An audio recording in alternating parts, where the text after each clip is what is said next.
మోకాళ్లలో కీళ్లు అరిగిపోతే కొత్త కీళ్లు పెట్టి మార్పిడి చేస్తున్నారు. తలపై జుట్టు ఊడిపోతే వెనక వైపు నుంచి జుట్టు తీసి నాట్లు వేసి ట్రాన్స్ప్లాంటేషన్ చేస్తున్నారు. అంతెందుకు, కంట్లో కార్నియా దెబ్బతింటే కూడా కొత్త కార్నియాను పెట్టేస్తున్నారు. కిడ్నీలు, కాలేయం, గుండె దాకా కీలక అవయవాల్ని ఇవాళ చాలా సులువుగా మార్పిడి చేస్తున్నారు. ఆధునిక వైద్య శాస్త్రంలో ఈ ట్రాన్స్ప్లాంటేషన్లు కేవలం అవయవాల వరకే ఆగిపోలేదు. ఎంతో ప్రాణప్రదమైన రక్తంలో జబ్బులొస్తే ఆ రక్తాన్ని కొత్తగా ఉత్పత్తి చేసే బోన్ మ్యారో ట్రాన్స్ప్లాంట్ దాకా విప్లవాత్మకంగా ముందడుగు వేసింది. ముఖ్యంగా బ్లడ్ క్యాన్సర్ల విషయంలో బోన్ మ్యారో ట్రాన్స్ప్లాంటేషన్ను సంజీవిని లాంటి వైద్యమని చెప్పుకోవచ్చు. బోన్ మ్యారో ట్రాన్స్ప్లాంటేషన్ గురించి ఇప్పుడు తెలుసుకుందాం.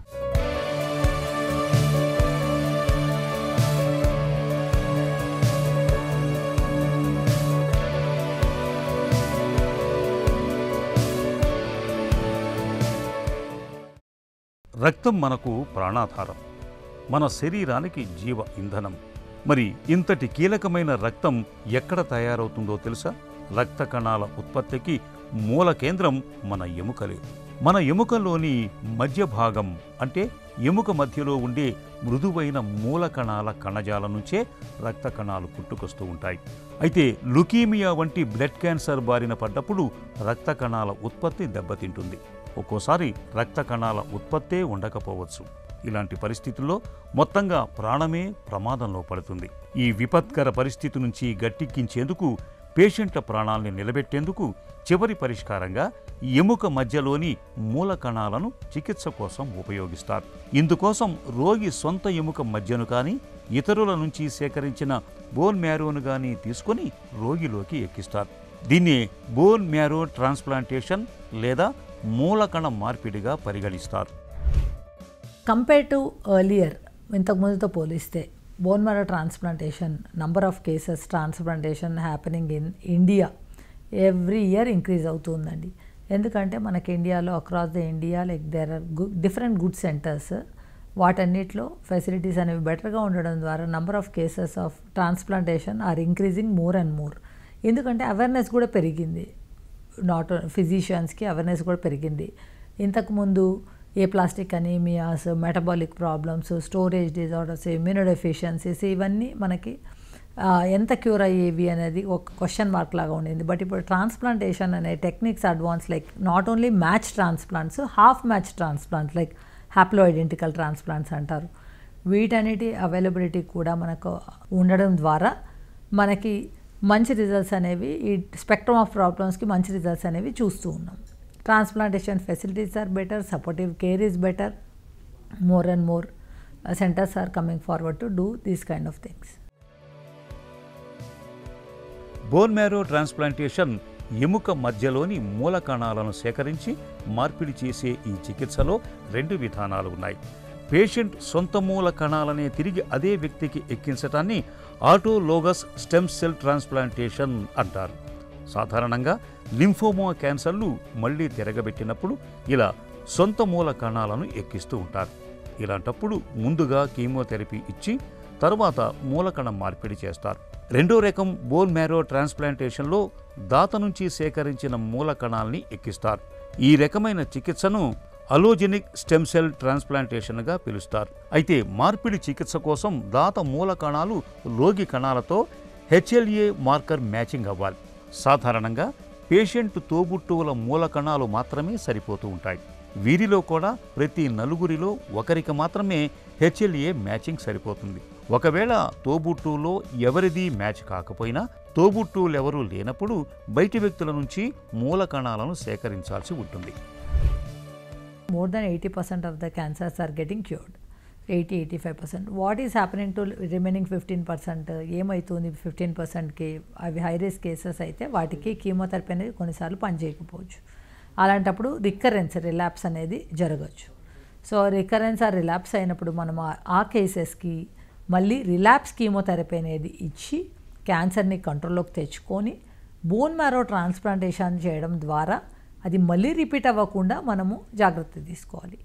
సో ఎవరి నుండి ట్రాన్స్ప్లాంటేషన్ చేస్తాం? Bone marrow transplantation or stem cell transplantation అంటే స్టెమ్ సెల్స్ అనే వాటికి మన బాడీలో ఉన్న ఎముక మూలే అంటే బోన్ మ్యారోలో నుండి ఉన్న కణాలే స్టెమ్ సెల్స్ కణాలు. వీటికి డిఫరెంట్ సోర్సెస్ ఉంటాయండి. అది బోన్ మ్యారో అయినా ఉండొచ్చు, అంబలికల్ కార్డ్ అయినా ఉండొచ్చు, పెరిఫరల్ బ్లడ్ అయినా ఉండొచ్చు. సో ఈ 3 అనేవి సోర్సెస్ ఆఫ్ స్టెమ్ సెల్స్ అనమాట.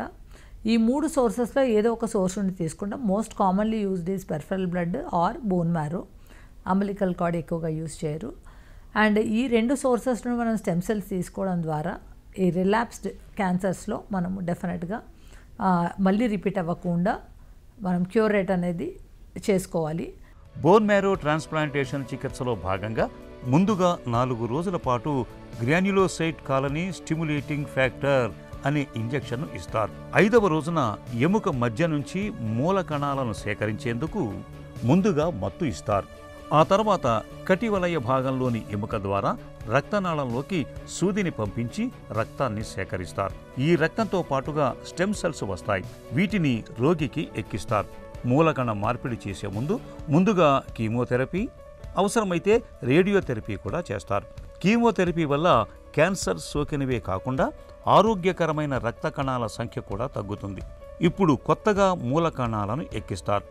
కొత్త మూల కణాలు పనిచేయటం ప్రారంభించడానికి సాధారణంగా 3 నుంచి 4 వారాల సమయం పడుతుంది. అప్పటి వరకు పేషెంట్ను ప్రత్యేక గదిలో ఉంచుతారు. మిగిలిన రక్త కణాలు సరిపడా ఉండవు కాబట్టి ఎర్ర రక్త కణాలు, ప్లేట్లెట్లను కూడా ఎక్కిస్తూ ఉంటారు.